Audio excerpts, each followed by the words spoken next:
Le Soudan devrait mieux insérer les énergies renouvelables dans le mix national.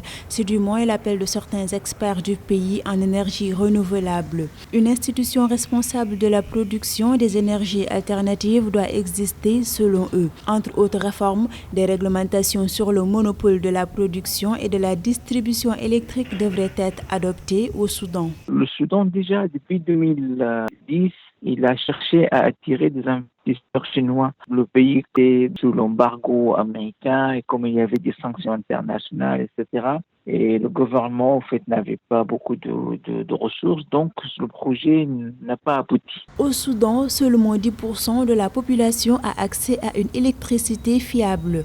En outre, la consommation d'énergie par individu dans le pays se situe à 104 kW par an. Selon les Nations Unies, le pays doit augmenter son taux d'électrification et accéder à un niveau de développement qui sera à l'origine de la croissance de la demande sur l'énergie en général et sur l'électricité en particulier. Le Soudan, comme beaucoup d'autres pays en Afrique, les gouvernements, ils ont du mal à satisfaire les besoins énergétiques dans le pays. Dernièrement, le Soudan s'est penché sur le développement des projets par rapport à la production de l'énergie solaire. Selon la Banque africaine de développement, la suppression progressive des subventions à l'énergie a également freiné la croissance du Soudan.